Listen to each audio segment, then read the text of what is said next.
Good evening, and welcome back to the Poe Museum. Whenever you visit a museum, especially the Edgar Allan Poe Museum, there's always a secret world hiding in plain sight. You just have to know where to look. Or should I say, how to look. Let's hit the lights. Shining this black light on an old painting can show us just where it's been cleaned and conserved and repaired over the years.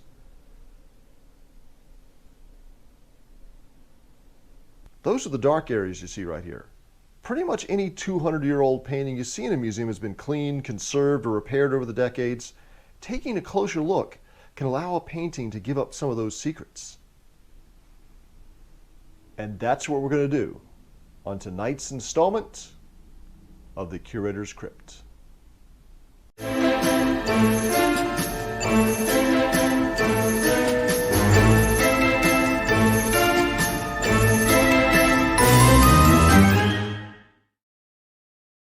Well, check out these portraits of Rufus and Caroline Griswold. If you watch previous installments of the Curator's Crypt, you know that Rufus here was Poe's biographer and literary executor, even though he and Edgar couldn't stand each other. And after Poe's death, he launched a smear campaign where he just tried to destroy Poe's reputation so nobody ever read his works again. In his biography, he portrayed Poe as a death-obsessed madman, a horrible, despicable, evil person. Unfortunately, his campaign backfired and Poe became more popular than it had ever been during his lifetime and continues to be popular today, even though they've debunked most of Rufus Griswold's claims. And right next to him is Griswold's wife, Caroline. She died early, shortly after giving birth, and Rufus here was just devastated by the loss. And right here in the Poe Museum's collection, we have several of Griswold's letters in which he says that he can't go on living without her. And one of the letters, actually, he says that every morning and every night he kisses the lips on her portrait, imagines that her eyes are looking down kindly upon it. In another letter that's unfortunately not in the Poe Museum's collection, he says that 40 days after her death, he found himself in the middle of the night in her crypt, where he opened up her coffin, clipped some locks of her hair, kissed her cold, dead lips, before hopping on in the coffin with her, where he spent the night on her corpse. So Poe just wrote about this stuff. Griswold actually did it.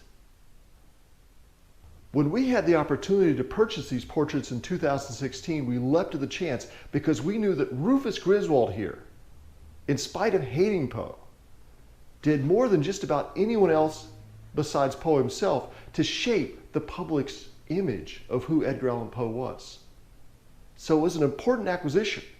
And within just a couple weeks, we were able to crowdfund the required funds to purchase both of these. And we got them at a steal because they're in really rough shape. They were just a couple big brown blobs covered with cracks and missing paint. And Rufus here even had a couple holes in it. So we had to find a conservator, Scott Nolly, who could actually bring these portraits back from the dead, because that's what we do around here. The Poe Museum knew about the existence of these portraits long before the institution was able to acquire them. That's because they were reproduced in this 1943 biography of Rufus Griswold by Joy Bayliss.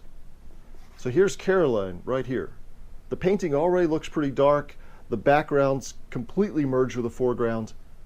Oh, and here's our Rufus, right there in front. Also, looking pretty rough. According to the caption, this was painted by Charles Loring Elliott around 1840. Now, Elliott was a major artist in New York around the middle of the 19th century, but he usually signed his paintings in a particularly bold style with a big line down the middle. And we don't see a signature on here. So that's something we'd have to do some more research on to find out exactly who might have painted this. Also, according to this caption, at the time this book was published, the portraits belonged to Rufus Griswold's great-grandson, Mr. Wakeman Hartley.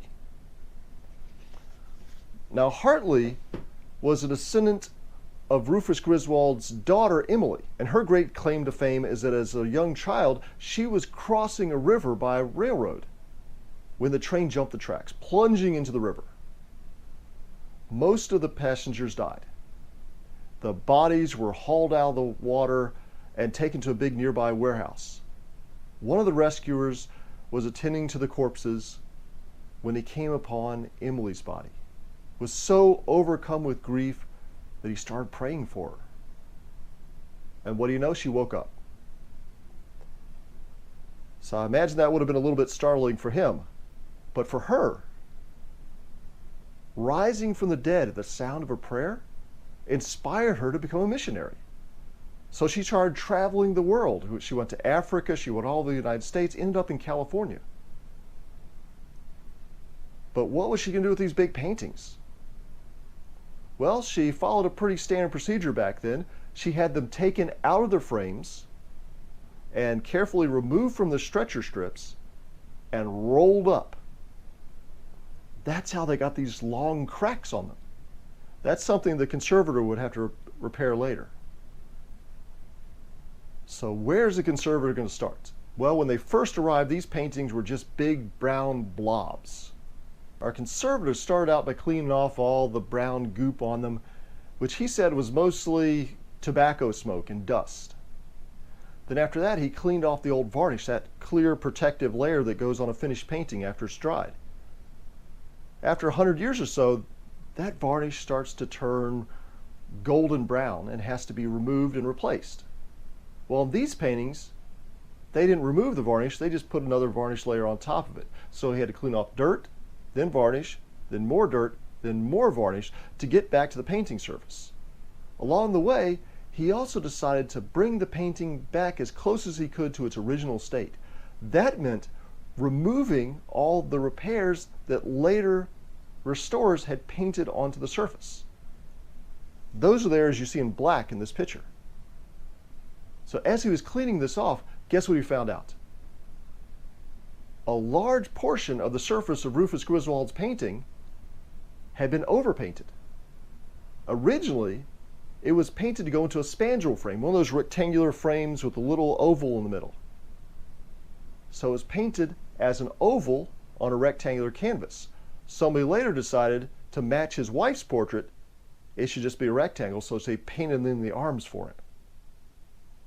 And once our conservator, Scott Nolly, was able to get down through all this extra paint, guess what he found in the bottom right corner?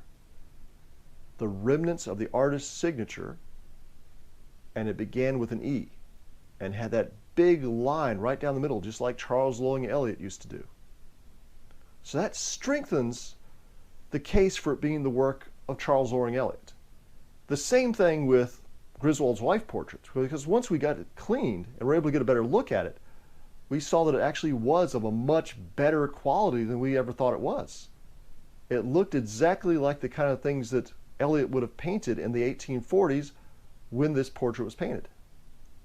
And here's some of the other things he found. If you look closely, right next to Griswold's face, there's a burn mark, as if somebody was holding a candle too close to it. And then there's the hairline. Over the years, people had cleaned the face on Rufus Griswold's painting. They probably used turpentine or other solvents, but when they did that, they caused it to lose certain details. If you compare it with Caroline's portrait, she wasn't cleaned as much, so she still has a lot of those original details. But one of the details that's pretty important missing from Griswold's portrait was his hairline. We weren't quite sure where it began or ended. We know that he had a receding hairline, judging from the engravings and other paintings of him, but the conservator wasn't quite sure where to put it, so we just had him leave the blur right there where it was. So after all the cleaning was done on the painting, our conservator had to repair all the holes and the cracks, filling them in and carefully in-painting them to match the original paint color. It took him about 6 months to complete the entire process. And now you can see both paintings on display in the Poe Museum's death room. Most visitors to the museum have no idea what kind of work goes into making these paintings look like they just left the artist's studio back in 1840. but now you know. Well, thanks for joining us this week.